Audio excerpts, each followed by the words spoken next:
Christophe, 6e épisode. La vie était là et la mort était là, donc c'était extrême si tu veux, mais voilà, c'est comme ça que je vis, si tu veux, toujours comme un équilibriste en fait. « 3, 2, 1. J'étais revenu à l'état d'enfant, il fallait que je réapprenne à marcher, à pisser, à chier, tout seul. Et j'avais besoin d'aide pour aller aux toilettes, j'avais besoin d'aide pour qu'on me lave. J'avais un pistolet pour pisser. Je me rappelle de mon père qui ne sait pas frapper à une porte avant d'entrer dans une pièce.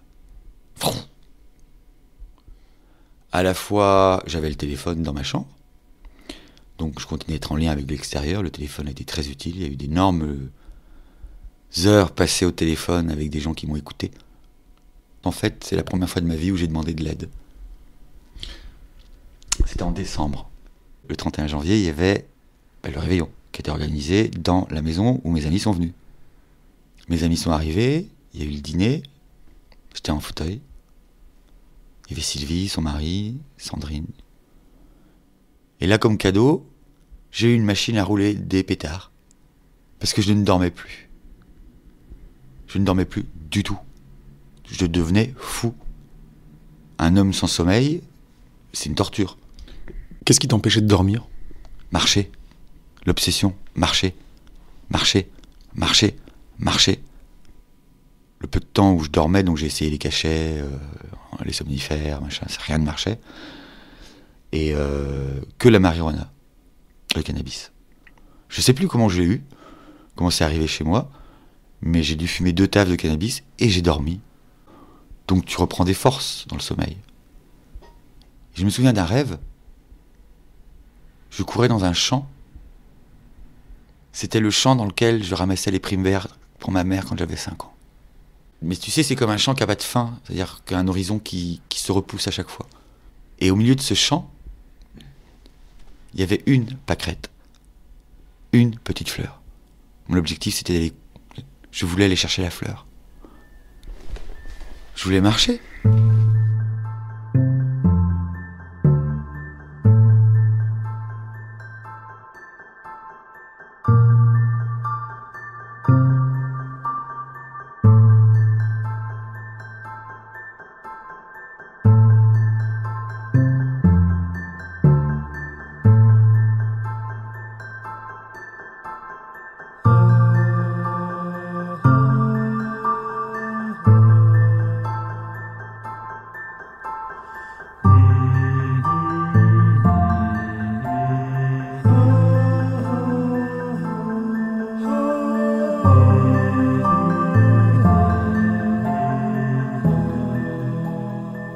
J'étais une personne épouvantable. J'étais un vrai dictateur. À ce moment-là ? Ah oui, oui, oui, oui. Je testais des médicaments qui... Tu sais, il y a des...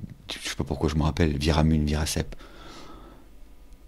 Il y en a un où j'ai fait un rush cutané, t'as l'impression d'avoir été roulé dans un champ d'ortie, donc t'as des brûlures sur le corps en entier. Ça s'appelle un rush cutané. Mais si, il faut continuer, ça va pas, ça va... Si, il faut insister, faut vous teniez, monsieur, continuez. Alors moi, tu penses bien, au bout d'une semaine, le corps, il dit non.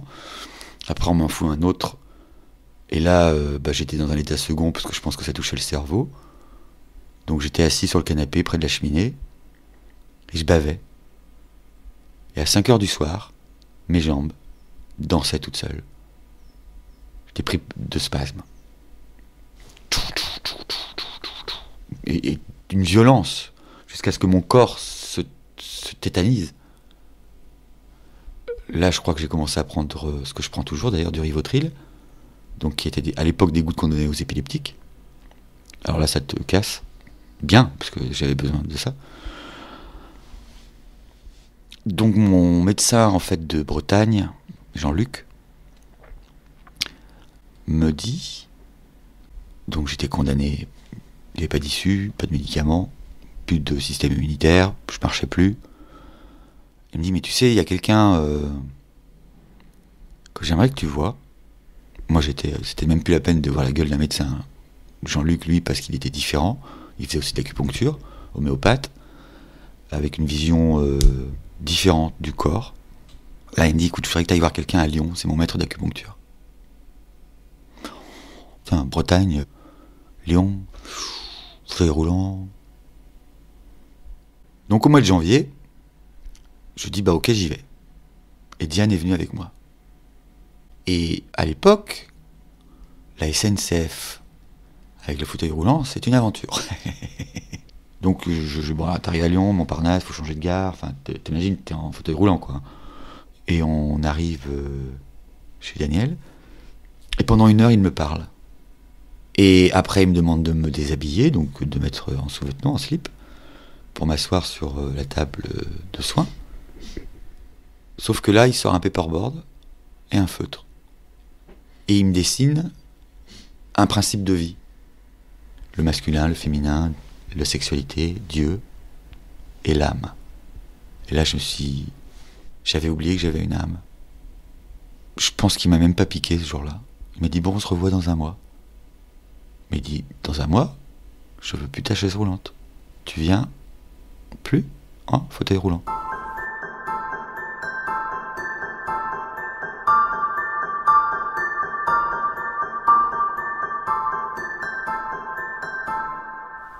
Retour dans la maison familiale.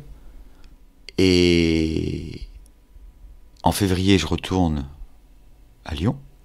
Je fais ce parcours qui prend un temps infini. Et il me garde 45 minutes. Mais j'étais avec mes béquilles. T'avais réussi à te débarrasser de ta chaise roulante? C'est-à-dire que, à matin, peut-être que j'ai réussi à cueillir la fleur pendant mon sommeil, je pouvais me tenir debout, appuyé contre le mur, donc tchoum, tchoum. Mais j'étais debout avec des béquilles, et c'était un pied après l'autre. Donc 2 mètres, c'était... J'ai pris la première douche de ma vie, seul, debout.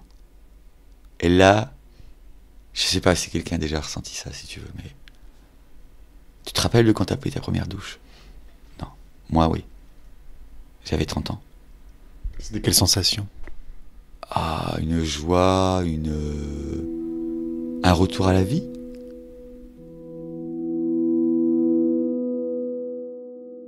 Donc j'ai dit à ma mère, ouais, j'ai pris ma douche debout, c'est génial et tout. Puis je me rappelle, dehors, j'ai dû faire 5 mètres pour aller jusqu'à la voiture, le lendemain pour aller chez l'acupuncteur. Et puis le lendemain, ou la semaine d'après, j'ai dû faire 10 mètres. Mais 10 mètres, c'est comme si j'avais marché le tour du monde à pied. Un pas après l'autre. Qu'est-ce qui t'a apporté cet acupuncteur finalement? Je sais pas, là c'est dur à expliquer si tu veux. Que quelqu'un me remette debout grâce à un paperboard et un feutre, parce que c'est ça qui est arrivé. Il m'a donné l'autorisation, quelque part. Il m'a montré une porte, il m'a montré un nouveau chemin de lumière, un chemin de vie, un chemin d'amour. Donc c'est ça qui me fait vivre.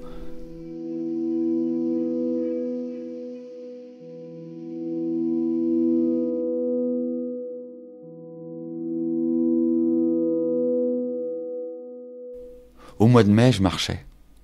Mal, j'étais Quasimodo. Comme un vrai boiteux, tu sais, qui traîne sa jambe. Et j'ai décidé d'aller à Rome. Jusque le haut de la basilique.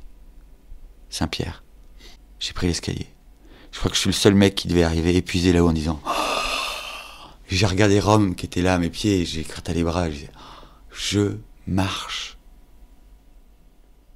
Rome, c'est une ville où il n'y a que des pavés. Donc je me cassais la gueule un nombre de fois pas possible. J'ai pris le bus pour aller visiter la Villa d'Este. Je suis tombé sur ma poitrine et j'avais l'impression que je m'étais déchiré les côtes, que mon thorax était défoncé. Mais j'avançais quand même. Et puis je préparais mon voyage en Grèce. Tu vois, là il y a des oiseaux qui virolent, il y a un couple de mésanges. On est devant la fenêtre.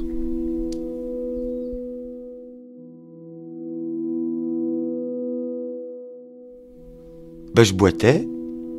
J'ai choisi Sérifos.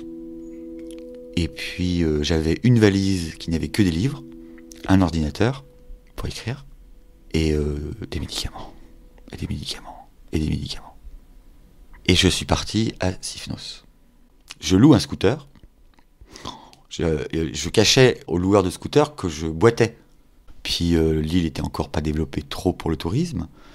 Et avec ma mobilette, j'ai sillonné l'île pendant 3 jours.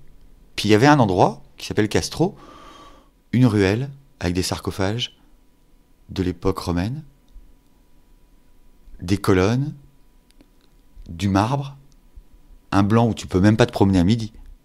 Tu peux pas, ça te brûle les yeux. Je suis rentré dans le sublime. Je me suis installé dans une petite chambre au bord des remparts. Castro, donc c'est l'ancien port de l'île. Devant moi, il y avait au milieu de la mer une chapelle blanche sur un promontoire où je suis allé me baigner. Mais il fallait monter, descendre. Il n'y avait pas de petit chemin bien, donc je faisais comme les chèvres, à 4 pattes. Je grimpais. Le premier soir où je dîne, coucher du soleil, enfin bon, t'es dans l'écran. Et là, il y a un couple d'Allemands qui passe, et je me dis, mais je peux pas, c'est trop pour moi, quoi. Faut que je partage. Donc j'avais acheté des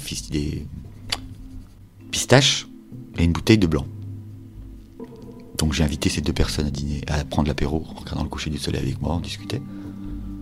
Et le lendemain, rebelote, apéro, et là je vois un mec, un jeune homme, une vingtaine de mètres plus haut, assis sur le rempart, puis qui me regardait comme ça un peu bizarrement, puis qui vient vers moi, un Italien. T'es qui, toi? Je dis, je m'appelle Christophe. Qu'est-ce que tu fais ici? Je dis, je suis en vacances. Donc il vient un peu d'une façon abrupte. Et il me dit, mais qu'est-ce que tu fais ce soir? Je dis, rien. J'ai fait des pâtes et tu viens à la maison. À suivre.